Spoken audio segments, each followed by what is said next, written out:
दर्शकों, इस संसार में दो प्रकार के लोग होते हैं। पहले वो जो अपनी समस्याओं के साथ जिंदगी भर जूझते रहते हैं और किसी गुमनामी के अंधेरे में खो जाते हैं, और दूसरे वो जो इसी समस्या को अपना हथियार बना लेते हैं और इस हथियार के साथ न केवल वो खुद बड़े बनते हैं बल्कि अपने साथ साथ उन लोगों को भी बड़ा कराते हैं जो इस समस्या से जूझ रहे होते हैं। नमस्कार, आप देख रहे हैं द राइट न्यूज और मैं हूं हिमाग्नि ओझा। दर्शकों, आज जिस पर्सनैलिटी के साथ हम रूबरू कराने जा रहे हैं आपको, वो एक उम्दा म्यूजिक कंपोजर है।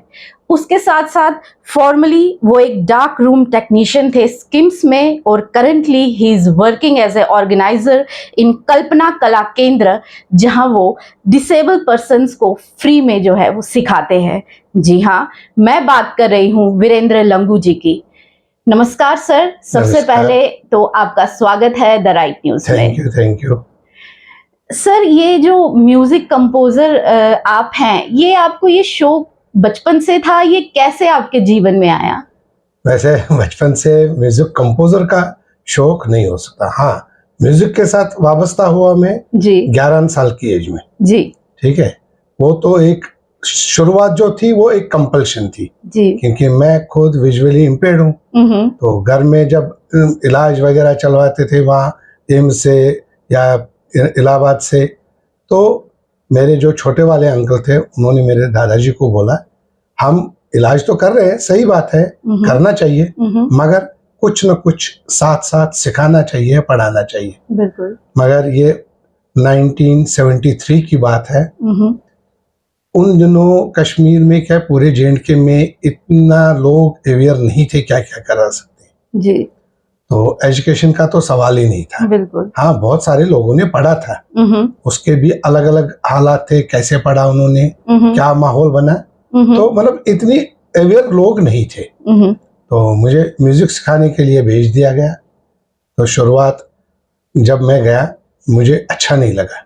अच्छा। मगर पहले दिन जब मैं बैठा हूँ रात के 8 बजे, मेरे गुरु भी है, मेरे भाई भी है, मेरे दोस्त भी है, चांद नारायण भट्ट, इन्होंने राग दरबारी गाई। अच्छा। जब उन्होंने शुरुआत की बड़ा ख्याल और छोटा ख्याल, तो इसके बाद मेरी जो लगन थी वो म्यूजिक के साथ हो गई। अच्छा। मतलब वो 20 मिनट मेरे लिए चेंजिंग पीरियड था। तो यहाँ से शुरुआत किया मैंने म्यूजिक सीखना जी। ये 73, 74, 75, 76 ये चलता रहा। लगभग मैं 4th ईयर में था। तो पहला प्रोग्राम मुझे आया दूरदर्शन से, पहला आया रेडियो से, फिर दूरदर्शन से साथ साथ जी। तो हमारे एरिया के सारे बच्चे आ गए। मैं उस वक्त 15 साल का था। हमने गाने बनाए, स्टार आइटम रखा था, क्लासिकल आइटम था। तो ये प्रोग्राम अच्छा हुआ। मतलब मैं नहीं कह सकता हूँ उस वक्त मैं बोलता अच्छा, मगर जो स्टेशन के डायरेक्टर थे ये गरेवाल जी, उन्होंने तारीफ किए, तो एक एनकरेजमेंट मिली जी। तो वो एक शुरुआत थी जी। तो उससे आगे फिर अगस्त में मैंने प्रोग्राम किया, लोगों ने अप्रिशिएट किया, और इसके बाद मेरे लिए क्लोज बुकिंग वहां नहीं रही। अच्छा। मतलब हफ्ते में 2 बार भी कर सकता था मैं, महीने में भी कर सकता था, मतलब जैसे मिलता। तो ये एनकरेजमेंट रही। ये इस वक्त 77, 78, 79 में मुझे ऑफर आ गई कैजुअल वहाँ म्यूजिक आर्टिस्ट के लिए, स्टॉप आर्टिस्ट के लिए जी। तो मगर मेरा अपना केंद्र शुरू हुआ था, ये रजिस्टर्ड किया मैंने, कल्पना कला केंद्र जी जी। मैंने कहा मैं उस पाबंदी में फंस जाऊंगा और मेरा केंद्र आगे नहीं चलेगा, मैंने छोड़ दिया जी। मैंने कहा मैंने नहीं करना है। तो 80 आते आते 81 इंटरनेशनल डिसेबल्ड ईयर माना गया। ओके। इस वक्त पहली बार हमारे कश्मीर में एक साथ पोस्ट निकले सोबरा में, मगर हमें नहीं पता था पोस्ट निकले। अच्छा। हमने सोबरा मेडिकल इंस्टीट्यूट सुना, तो ये रिसर्च इंस्टीट्यूट है। मेरे फादर को रहा नहीं, इलाज के लिए रजिस्ट्रेशन करनी होगी, उन्होंने एप्लीकेशन दे दी, सारा बायोडाटा दे दिया जी। तो वहाँ हमें कुछ टाइम के बाद इंटरव्यू आ गया। उस वक्त पता चला हमारी ये जॉब के लिए। ओके। तो जॉब में सिलेक्ट हो गए। तो 10 ब्लाइंड थे, 2 डेफ एंड डम्ब थे, और भी अदर मतलब डिसेबिलिटी में थे 14-15। उस वक्त हमारे डायरेक्टर थे डॉक्टर अजीत कुमार नागपाल। हम्म। मतलब मैं आज बोल रहा हूँ, आज जितना आइडिया लोगों में डेवलप हुआ है जी। तो वो डॉक्टर नागपाल ने उस वक्त इम्प्लीमेंट किया। वाह। इतने वो मतलब दूरदर्शिता थी। तो जब हमने ज्वाइन किया जी। हमारे ये इंचार्ज थे जो रेडियो डायग्नोस के हेड ऑफ डिपार्टमेंट थे, डॉक्टर विनोद कोल। ओके। तो उनके साथ थे डॉक्टर नजरुल इस्लाम। इनको डॉक्टर नागपाल ने ड्यूटी रखी 2 दिन के लिए जी। इनको बस से लेके डिपार्टमेंट तक दिन में कम से कम 20-25 फेरे कराओ, दोनों दिन। अच्छा। 5 बंदे नजरुल इस्लाम के साथ रखे, 5 बंदे विनोद कोल के साथ जी। रखे। जी। वो यहाँ से आ रहा है, वो यहाँ से जा रहा है। तो उसके साथ खाली आना जाना नहीं था, जो जहाँ पे हमारी बसें रुकती थी वहां से लेके हमारे डिपार्टमेंट तक जितने रूम्स थे वो दिखाने थे उनको बार बार। अच्छा। अच्छा। मतलब हम इतने परफेक्ट बन गए 2 दिन में, हम आराम से चलते थे, चले जा सकते, कोई डिफिकल्टी नहीं आती थी। इसके बाद आगे कारवान चलता रहा। ये हो गया 82 की ट्रेनिंग। तो 82 में मेरी वहाँ एक स्टूडेंट थी, उसने कहा सर हम लैंप लाइटिंग सेरेमनी करते हैं, अच्छा आप प्रोग्राम करोगे वो? मैंने कहा करूंगा। कहा ऐसे है नर्सिंग सॉन्ग। मैंने कहा इंग्लिश नहीं मैं करता हूँ, मैं खुद इंग्लिश को नफरत करता हूँ जी। हम हिंदी में करेंगे, हिंदुस्तानी भाषा में करेंगे, बिल्कुल कश्मीरी करो, जो भी करना है मैं करूंगा, मगर मैं इंग्लिश नहीं करूंगा। कहा ठीक है। तो हमने एक गाना बनवाया उस वक्त, हर जोत की ज्वाला बढ़ के हर जोत से ज्योति होवे, ये इनको साहिल ने लिखा है। सेवा सद्भाव से कर ले, सेवा फल मीठा होवे। तो ये बहुत अप्रिशिएट हुआ जी। तो डॉक्टर फारूकुल्लाह आए थे, अच्छा, तो बेगमुल्लाह आई थी, इन्होंने बहुत अप्रिशिएट किया, जिसपे उन्होंने कहा मुझे जब भी आपको चाहिए, वो प्रैक्टिकली आज भी हो रहा है, अच्छा, आप हमारे पास आइए, आपको कोई अपॉइंटमेंट नहीं लेनी है, आप मिल सकते हैं। वाह। तो ये एनकरेजमेंट, आगे में प्रोग्राम बनाता रहा, तो बहुत सारी डिफिकल्टियां आ गई जी। इसी दौरान हम एनुअल डे भी करते थे, तो उस वक्त चेंजेस एडमिनिस्ट्रेशन में आ गए, हमारी बस बंद की गई। फिर मतलब ये डॉक्टर फारूकुल्लाह के पास पता चला तो ऑन स्पॉट उन्होंने 5 दिसंबर को 83 को डिसीजन लिया क्यों नहीं जाएगी। तो मतलब डिफिकल्टियां बहुत सारी आई, इसी पोस्ट गलत दिया गया, उसमें हमने कोर्ट में जाना पड़ा, स्ट्रगल करनी पड़ी, स्ट्रगल बहुत की है। ये अप टू 90 चलता रहा। 90 के बाद हमारी माइग्रेशन हो गई जी। अच्छा, इस दौरान मैंने कंपोजर के लिए वहां भी भरा था। अच्छा, मतलब हमारे थे ओहन रहना जी, बहुत अच्छे सितार बजाते थे और बहुत अच्छे गुरु भी थे जी। तो उन्होंने कहा आप कंपोजर के लिए आपकी कंपोजिशंस बहुत अच्छी होती है, ये उनकी वर्डिंग है, तो आप भरो। तो नहीं हुआ, वो फॉर्म भर के नहीं रिकॉर्डिंग हो सकी जी। तो फिर मैंने जम्मू में किया, आकाशवाणी जम्मू में सबने जी, जी, जी। मेरे मतलब दोस्त हरीश के लाइन सबने एनकरेज किया, तो जम्मू में 94-95 में अप्रूव्ड कंपोजर बना। ये म्यूजिक की है कंपोजर तक पहुंचने के लिए। अच्छा, इस सफर के दौरान डिफिकल्टीज तो बहुत सारी आपके लाइफ में आई होंगी, क्या कोई ऐसा पल था कि जब आपने बोला कि नहीं अब मेरे से नहीं होगा, मगर कुछ एक मोटिवेशन की वो लहर आपके मन में आई कि नहीं, जब सब कर सकते हैं तो मैं क्यों नहीं कर सकता? मेरे में एक चीज है, जब मुझे किसी चीज में ना आया, कोई बोलेगा ये नहीं होगा जी, मेरा उसमें जवाब होगा ये होगा और ये करना है। वाह क्या बात। और उस चीज ने मैं लड़ते, मतलब जहां मुझे ऐसे एडमिनिस्ट्रेशन ने नहीं माना, मैं ऑनरेबल कोर्ट के शरण में गया हूं बार बार जी।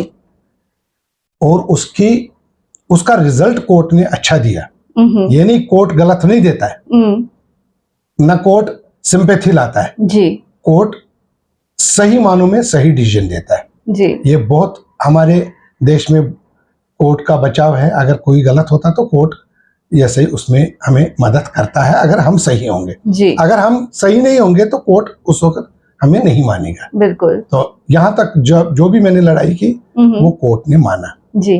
कई चीजें हुई, चाहे बैंकों के साथ, चाहे मतलब हमने मतलब मैं एक चीज सोच के चलता हूँ, रात को मैं सोता हूँ जी, तो सुबह मैं जब नींद से उठूंगा मुझे अपने आप को प्रूव करना है, अपने आप को नहीं, हमारी डिसेबिलिटी को प्रूव करना है। वाह क्या बात। मेरा अब मतलब कुछ साल पहले 1919 में मतलब कोविड से पहले जी, मैं यहाँ दूरदर्शन में रिकॉर्डिंग थी हमारी, तो किसी ने कुछ वर्ड कहा, मुझे वो थोड़ा सा अच्छा नहीं लगा जी, वो उसी वर्ड को अच्छे तरीके से, तो वो मैंने इंटरव्यू में बोला। मैंने कहा लोग कहते हैं 4% डिसेबिलिटी है, मैं कहता हूँ 96% डिसेबिलिटी है। तो उन्होंने कहा कैसे? मैंने कहा ये वाकया हुआ, आप बताओ डिसेबिलिटी किस रूप में? आप मेरे को देख रहे हो, मैं विजुअली इम्पेयर्ड हूँ, किसी को देखोगे वो डेफ एंड डम्ब बोल नहीं सकता, किसी को देखोगे टांग नहीं होगी, बाजू नहीं होगा, तो ये डिसेबल बन गए। मगर जो बाकी आम पब्लिक में उसमें क्या डिसेबिलिटी है? सब चीजें है, आंखें भी है, हाथ भी है, पैर भी है, मगर दिमागी तौर वो क्या सोच रहा है वो डिसेबल है। वो हर एक में कोई ना कोई कमी है, बिल्कुल। तो तभी हम इंसान हैं। तो इस चीज को हमने प्रूव करना पड़ता है, उनको प्रूव नहीं करना पड़ता है, बस यही फर्क है। बस इतना। मैं आपको एक उदाहरण दे दूंगा जी। हमारे JNK में सभी ATMओं में फैसिलिटी है जो विजुअली इंपेयर्ड खुद ऑपरेट कर सकता है हेडफोन लगा के जी। मगर बदकिस्मती से कुछ ATM है SBI के जिनको एक्टिवेट रखा हुआ है, एक्टिवेट नहीं कर रहे हैं जी, मतलब कोशिश कर रहे हैं वो डिपेंड रखने के लिए, तो गलत है ये बिल्कुल। और मैं इसके लिए गवर्नमेंट को कहता हूँ इसमें पनिशमेंट रखो। अगर फैसिलिटी है, मशीन में सॉफ्टवेयर है, उसको एक्टिवेट तुरंत होना चाहिए। मैं कहता हूँ गवर्नमेंट को ऐसा ऑर्डर निकला विद इन 48 आवर्स सारे एक्टिवेट होनी चाहिए। बिल्कुल बिल्कुल। तो अगर उस चीज की फैसिलिटी हम नहीं उठाएंगे, हमारी गाड़ी चल रही है, इसमें 5 बंदे बैठेंगे जी, हम नहीं बिठाएंगे 5 बंदों को जी, नहीं जी एक ही बंदा बैठेगा, वो तो हम उसका मिसयूज कर रहे हैं। बिल्कुल। तो ऐसे हम ATMओं को मिसयूज कर रहे हैं, हम डिपेंड बनते हैं वहां पे। अब गलियां ले लो, आप मेरे पास आ गए, इस गली से चले, कितनी टूटी हुई, काम नहीं होता, वो 2.5 सेंटीमीटर लुक डालते हैं, वो 10 दिन में उठ जाती है जी। अच्छा, बदकिस्मती है गवर्नमेंट ऑफ इंडिया ने रखा सुगम भारत, और सुगम भारत हमारे जम्मू कश्मीर में इम्प्लीमेंट नहीं हो रहा है।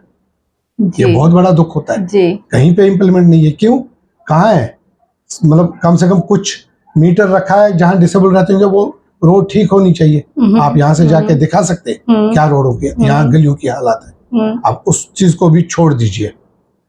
हम जा रहे हैं, आप जम्मू में देख सकते हैं वॉशरूम्स हैं जी, जो म्युनिसिपैलिटी ने बनाए, कितने वॉशरूम हैं जो एक्सेसिबल है आर्थो वालों को, जो व्हीलचेयर वाले, हार्डली कोई नहीं, बहुत कम, कोई भी नहीं, कोई भी नहीं है। मैं गया आज 1-2 साल पहले, रेलवे वहां लिखा है फ्रेंडली डिसेबल पर्सन जी जी जी। हम गए, हमारे साथ थी संध्या, मैंने कहा संध्या आप जरा व्हीलचेयर लेके जाओ अंदर जी, व्हीलचेयर अंदर गई नहीं, तो अच्छा, कौन सा एक्सेसिबल है?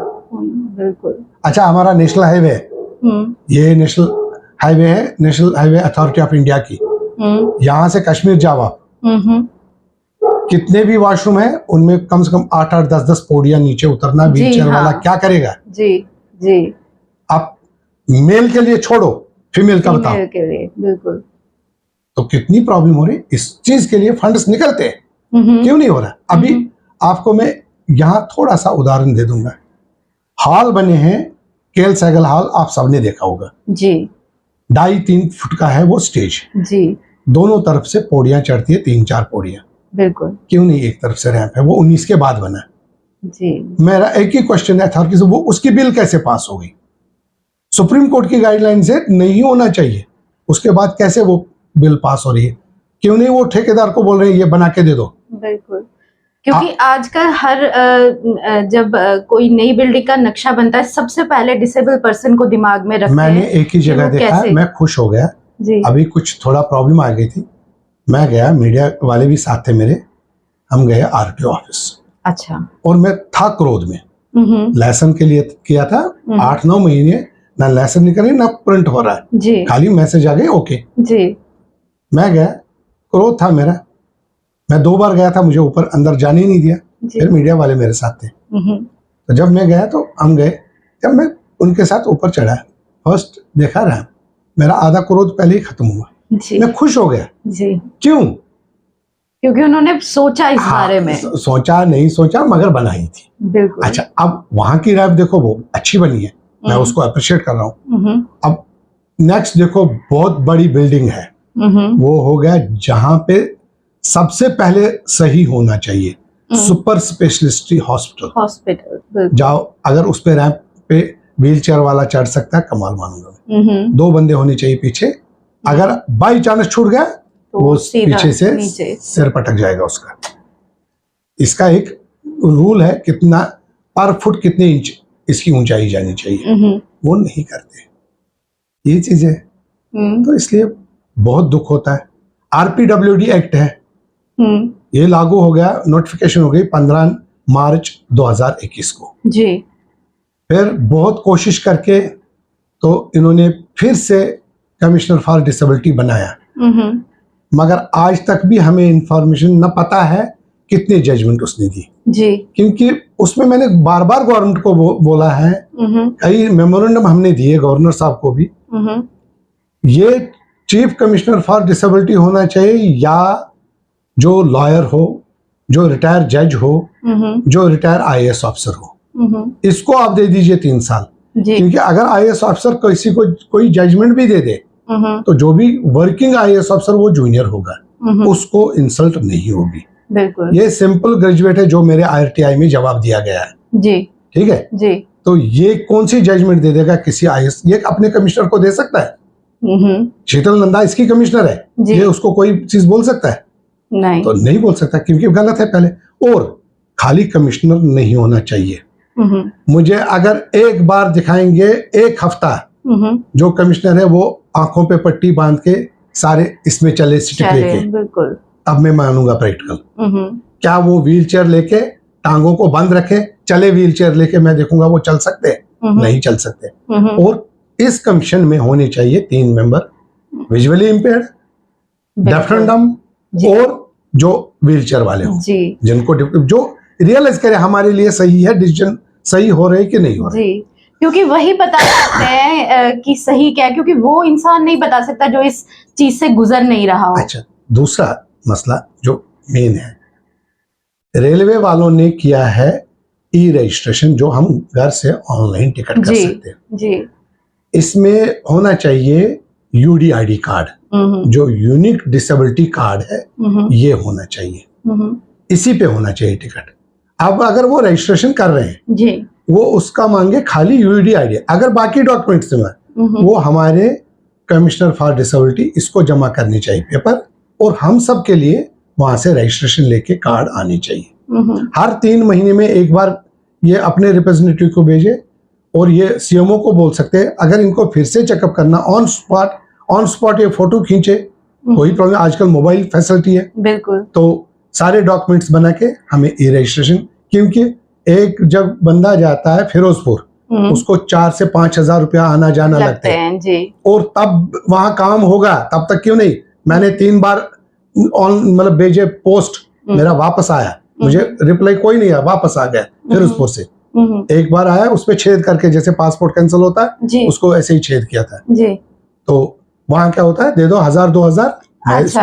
ये तो करप्शन है, मैं साफ कहता हूँ, इन चीजों से मैं नहीं डरता। कोई बोलेगा मुझे आपने क्यों बोला ये, अगर करप्शन नहीं करनी है, इसका सिंपल बनना चाहिए, कमिश्नर फॉर डिसेबिलिटी को 3 महीने में वो लाए, नोटिफिकेशन है, हम हफ्ते के हर 3 महीने के बाद लास्ट वीक में हम बैठेंगे, सीएमओ भी बैठा होगा, स्पेशली सीएमओ को रखे, तो फोटो खींचे, पेपर बनाए, यूडीआईडी की कार्ड की कॉपी ले ले, तो हमें रजिस्ट्रेशन करके लाए, तब हमें फायदा। नहीं तो मैंने जाना, अभी हमारा प्रोग्राम हो रहा 1 सेकंड को दिल्ली में, अच्छा, मैंने टिकट करने जाना रेलवे जी, हो गया, मैंने आना जाना, तब मेरी टिकट हो जाएगी वहां पे, वो लाइन में रहना, ऑनलाइन फैसिलिटी मेरे डिजिटलाइज क्या करेगा मेरे लिए। ये चीजें हैं, ये इन चीजों पे हमारी शिकायत है गवर्नमेंट से जी। तो इसके लिए जब तक प्रॉपर कमीशन नहीं बनेगा, तब तक प्रॉपर इम्प्लीमेंटेशन नहीं होगी। ये चीज तो अभी जब इम्प्लीमेंट होगी तो तब की बात है, मगर अभी जो डिसेबल पर्सन्स है उनको मेन स्ट्रीम में लाने के लिए हम क्या कर सकते हैं? सबसे पहले मैं सभी स्कूलों से, जो भी प्राइवेट स्कूल है, चाहे गवर्नमेंट स्कूल है, एक ये भी कर सकता है कमिश्नर फॉर डिसेबिलिटी, जी। एक ऑर्डर निकलना चाहिए विद इन 3 months, चाहे साइन लैंग्वेज है चाहे ब्रेल है जी। ये हर एक प्रिंसिपल को आना चाहिए और मिनिमम 20% एम्प्लॉयों को विद इन 3 months वो तैयार करना चाहिए। तब तक उसको कोई हक नहीं है प्रिंसिपल रहने का।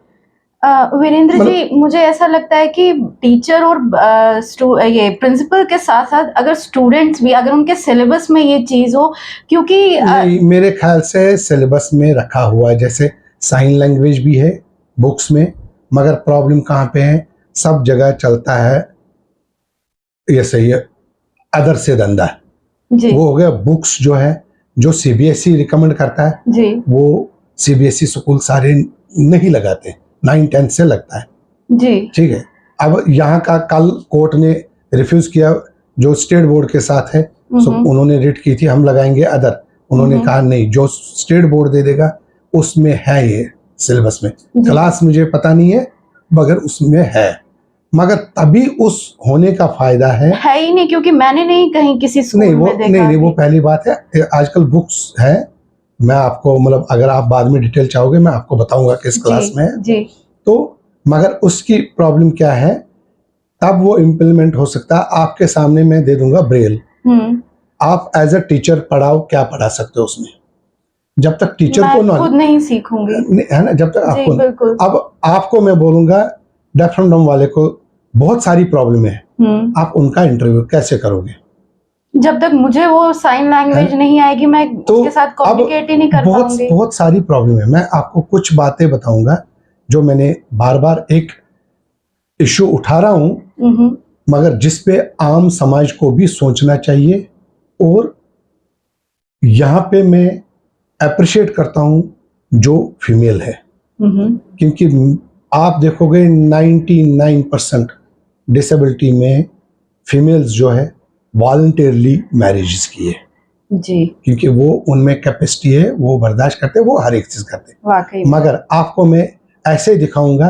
फीमेल्स, क्योंकि सब में भावनाएं हैं जी, खाली कोई पार्ट जाने, आंख जाने से, बाजू जाने से या टांग जाने से भावनाएं खत्म नहीं होती है जी, ठीक है, मगर मेल जो है वो वॉलंटियरली नहीं आते फीमेल्स के लिए, बिल्कुल जी। अब इस पे अभी मैं गया था, एक प्रोग्राम मेरा था यहाँ प्रयागराज में, उन्होंने मतलब इस साल जो 23 का प्रोग्राम, वहाँ क्या करते हैं वो डिसेबल जोड़े बनाते हैं, अच्छा, मैरिजेस करते हैं, अभी तक 500 मैरिजेस किए उन्होंने, ठीक है, इस बार थे 12 जोड़े, तो उस वक्त वो फैसिलिटेट करते हैं, मतलब अपनी तरफ से सम्मानित करते हैं 7 बंदों को हर साल, अच्छा, तो इस बार J&K से मैं था, मुझे सम्मानित किया गया वहाँ पे, ठीक है जी। तो वहां मैंने बहुत कुछ सीखा, उन्होंने पॉजिटिव वो खुद कोशिश करें। अब इस बार शादी का प्रोग्राम यहाँ पे नहीं है, अभी हम जम्मू में बहुत पीछे इन चीजों से जी, तो कोशिश हम भी कर रहे हैं, हम भी लोगों को अपील करेंगे, मतलब जोड़ी, मतलब मैं कहता हूँ अगर ब्लाइंड है उसके साथ अगर आर्थो वाला होगा, अगर डेफ एंड डम है उसके साथ कोई, मतलब ये सही है आर्थो वाला वो हो सकता है, ब्लाइंड और डेफ एंड डम नहीं हो सकता है जी, क्योंकि वो आपस में कम्युनिकेशन नहीं हो सकती, ठीक है, ये चीजें सोचनी। या कोई नॉर्मल मेल में क्या है वो उतनी घर को नहीं चला सकता है जहाँ पे नीड है जी, बिल्कुल, आजकल वो सिस्टम नहीं, ब्लाइंड भी सब कुछ, किचन हमारी है, बिल्कुल, बुक शेयर ऑफ इंडिया, उसकी जैनब है, उसने PhD किया हुआ है फ्रेंच में, ब्लाइंड है जी, और उसके साथ मतलब हमारी बातचीत चलती रही, कहती मैंने आज तक घर में माँ को खाना बनाने नहीं दिया, मैं सारा कुछ खुद बनाती हूँ, पूना में रहती है, अच्छा, तो मैं यहाँ उन आपके माध्यम से उन पेरेंटों से अपील करता हूँ, बिल्कुल,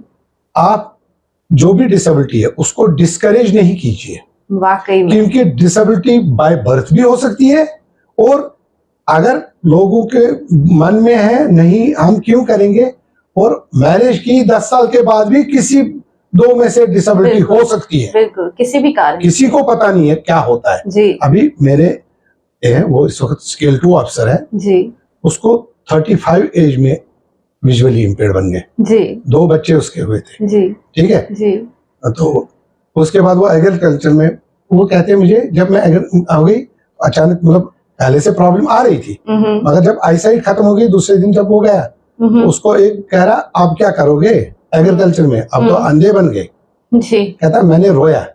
इसी दौरान उसने बैंक में दे दिया, क्वालिफाई किया रिटर्न, फिर इंटरव्यू हो गया, 30 में से 29 मार्क्स उसको मिले और आज वो ग्रामीण J&K ग्रामीण बैंक में स्केल 2 अफसर है जी। यही अभी आपने बोला ना कि दिमाग से डिसेबल अच्छा, वैसे ही लोग होते हैं। ऐसे ही हमारे अबरार है सबनगर में जी।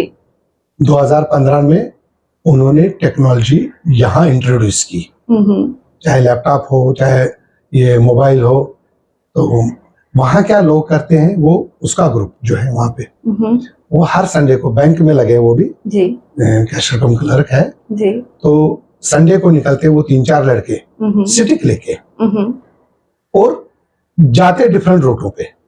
अच्छा। लोग अवेयर होते हैं इस स्टिक का मतलब क्या है, जो व्हाइट केन है इसका मतलब क्या है, ये तो एक सिंबल है जी, एक सपोर्ट है जी। सबसे बड़ी प्रॉब्लम आती है जो फीमेल्स है डिसेबल ब्लाइंड, बिल्कुल। मैं उनसे रिक्वेस्ट करता हूँ उनको स्टिक लेनी चाहिए जरूरी जी। उससे क्या, उससे कोई गलती नहीं कर सकता क्योंकि लोग अच्छे नहीं होते हैं, हर एक का दिमाग अच्छा नहीं है, बिल्कुल। लोग अच्छे भी है बिल्कुल। मगर अच्छे भी, क्योंकि दूसरा जो सामने से आ रहा है उसको कहाँ पता ये विजुअली इम्पेयर्ड है जी। फिर धक्का लग गया, वो बोलेगा जानबूझ के। जब स्टिक साथ होगी उसको दूर से ही पता चल जाएगा। होगी। दूसरी बात है रास्ते में चल रहे हो, जो पीछे से गाड़ी आ रही है उसको स्पीड कम करनी है जी। जब स्टिक होती व्हाइट केन साथ जी। और मैंने अभी आरटीओ साहब को भी एक रिक्वेस्ट किया, ये जो व्हाइट केन है इसके डिफरेंट ये चीज दिखाओ और बैनर लगाओ डिफरेंट चौकों पे। बिल्कुल। और मैंने उनसे एक दूसरा रिक्वेस्ट भी किया, अक्सर मैकडोर वाले क्या करते कहीं भी छोड़ते जी, ये बहुत बड़ी तो रूट चेंज होता है। बिल्कुल। ये जो हमारे मैंने बैंक में बोला ये आ रहे थे नरवाल से, ये उतरते हैं इंदिरा चौक जी। इसको एक बार मैकडोर ने छोड़ा, ये जो सुपर स्पेशलिस्ट हॉस्पिटल है रेशमगढ़, उतर गए नीचे, इसको कहाँ पता मैं उतर गया कहाँ, बिल्कुल इंदिरा चौक। बिल्कुल। ये ढूंढ रहा, एक बंदा आ गया वो शराब पी के थे, उसने इसको रास्ता बोला, नीचे भी है सीढ़ियों से उतारा मगर वो खुद गिर गया नाली में। अच्छा। तो ये मैंने कहा एक सर्कुलर, अगर मेटाडोर रूट की गलत रूट से चल रही है बिल्कुल उसको गाड़ी को वहां रुकना है और उस बंदे को बोलना है आपको कहाँ पे उतारा गया, आप साइड में जाओ और वो प्रॉपर सिटिंग या प्रॉपर अरेंजमेंट करा या पुलिस ने रखा है 112 जी जी। उसके साथ जब 1-2 बार ऐसे प्रॉब्लम, फिर मैंने बोला आप इस नंबर पे फोन करो जी, 112 पे फोन करके गाड़ी आती है, ओके, पुलिस वैन आती है, अच्छा, उसको लेके बराबर जगह पे छोड़ती है। ऐसी बात नहीं, मतलब काम करते हैं लोग काम, मगर इस चीज को इम्प्लीमेंट करने के लिए सभी लोगों को एक साथ आना पड़ेगा, ये भावना छोड़नी पड़ेगी, नहीं वो डिसेबल है जी। उसको सोचना है वो पर्सन है, हाँ कुदरत ने ये कमी रखी है मगर इस पर्सन में कोई ना कोई गुण होगा जिसको हमने बाहर निकालना है। अभी आपने बात की कि मैंने उन्हें बताया कि 112 पे डायल के लिए, मतलब चीजें हैं जो उनकी सुविधा के लिए, मगर कुछ ऐसे डिसेबल इंसान हैं जिनको पता भी नहीं है। नहीं, मैं आपसे भी रिक्वेस्ट करूंगा जी, आप लोग मेरा इंटरव्यू कर रहे हैं जी, आप लोगों को चाहिए जैसे पुलिस डिपार्टमेंट है जी, आप कर दीजिए इंटरव्यू, बिल्कुल ठीक है जी। अगर इस पे आपका बहुत अच्छा प्रोग्राम बन सकता है और ये ऑल ओवर कंट्री देखेंगे लोग, आप जाइए रिजर्व बैंक ऑफ इंडिया को जी, तो रूलिंग है कोई डिस्क्रिमिनेशन नहीं हो सकती है, बिल्कुल, मगर ये रूल होके भी डिस्क्रिमिनेशन होती है बिल्कुल। आप बताओगे मैंने चेकबुक लिया, एक बार कहते चेकबुक इस्तेमाल करके कहते नहीं हम नहीं दे देंगे, मैंने कहा क्यों नहीं दे दोगे, नहीं जी नहीं दे, मैंने कहा मुझे यस और नो में जवाब चाहिए, ये SBI तालाब तिल्लू वाला, अच्छा, तो कहते नहीं, मैंने कहा मैं जा रहा हूँ, मैं यस और नो में, मैं आपको 2 मिनट देना, नहीं तो मैं बाहर जाऊंगा मीडिया को मैसेज करके मैं इंटरव्यू दे दूंगा, नहीं आप ऑर्डर दे दो, मैंने कहा मैं आपका नौकर नहीं हूँ, वो आपका काम है, आपके मैनेजर का काम है। और मैं रिजर्व बैंक को भी कहता हूं और सभी बैंकों को कहता हूं, मैनेजर ब्रांच मैनेजर जो है हमारे पहले होता है हमारी सैलरी कब मिलेगी, ओके ठीक है, उसने मेहनत की, सैलरी मिलेगी। हमारी फर्स्ट ये सेकंड एंड फोर्थ सैटरडे कब होगा, छुट्टी मिलेगी, वो अब मिलती है। कभी कोई ब्रांच मैनेजर कहता है महीने में 1 घंटा हम मीटिंग करेंगे और जो सर्कुलर आए वो। और मैं आरबीआई को एक रिक्वेस्ट करता हूं आपके थ्रू, अगर वो ईयरली पेपर रखे जी, जो भी साल में सर्कुलर प्लस जो रूल है डिसेबल पर्सन या जो भी है जी जी जी, उनको आप क्या इम्प्लीमेंट करते हो। जब पेपर आएगा ये ऑनलाइन ऑब्जेक्टिव टाइप होना चाहिए, जी जी, ये नहीं होना चाहिए लेंथी पेपर हो तो वो तो जवाब दे देगा। ऑनलाइन पेपर कम टाइम में, तब वो जवाब दे सकता है वो जब उसने पढ़ा होगा। बिल्कुल, अगर नहीं पढ़ा होगा तो वो जवाब दे ही नहीं सकता है। ये चीजें होनी चाहिए। जी जी, मैं अपने कॉर्पोरेटर का यहाँ कह रहा हूँ, कोलोपिया है, मैंने उसको कई बार बोला, मैंने कहा आप देखो गड्ढे कितने, मेनहोल कई खुले, मैंने 3 लगाए, लगभग 25,000 रुपया लगाए मैंने बाहर मेनहोलों पे ढक्कन बनाने में। वो नहीं करते हैं, नहीं आता कोई, तो ये नहीं फंड्स नहीं है। मैंने कहा, कहते नहीं सुगम भारत हमें मिलता ही नहीं है। मैंने कहा आप मुझे जवाब दे दो, सुगम भारत नहीं मिलता है, हम सीधे हम जैसे गवर्नमेंट ऑफ इंडिया को लिखेंगे, हो गया। उसका मतलब आता है, वो कहाँ जाता है या यूज नहीं करते, ये चीज है।